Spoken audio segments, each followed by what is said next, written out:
Fakta baru kasus ibu tewas di tangan anak, KPAI, dipicu sakit hati dan ledakan emosi. Akhirnya terungkap motif siswi kelas 6 SD berinisial SAS alias Al, diduga membunuh ibunya, Faiza Soraya, di Medan.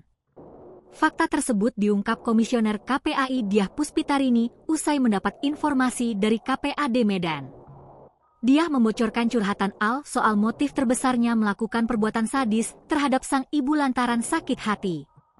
Diberitakan sebelumnya, kasus Al diduga menghabisi nyawa sang ibu kandung, Faizah pada Rabu, 10 Desember 2025, menggemparkan satu Indonesia. Terkait dengan kasus anak bunuh orang tua yang diduga dilakukan Al terhadap Faizah, Diah mengungkap fakta bahwa aksi pembunuhan yang dilakukan Al tergolong dalam fenomena bernama parisida. Fenomena anak bunuh orang tua seperti yang dilakukan Al itu, kata Diah, memiliki banyak faktor pemicu. Lebih lanjut, Diah mengungkap temuan baru dari kasus pembunuhan sadis di Medan tersebut. Usai kejadian dan sebelum rekonstruksi, Al sebagai terduga pelaku mengurai curhatan.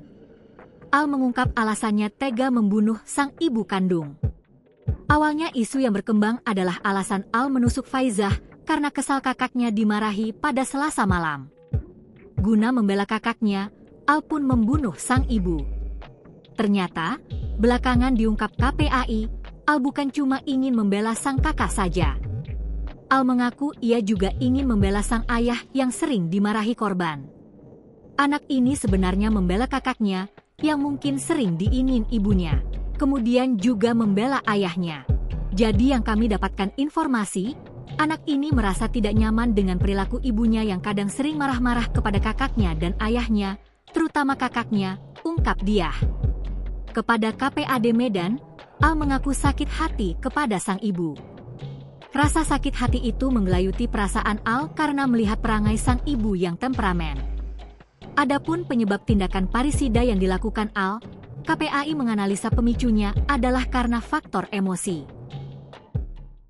Download Tribun X sekarang, menghadirkan lokal menjadi Indonesia.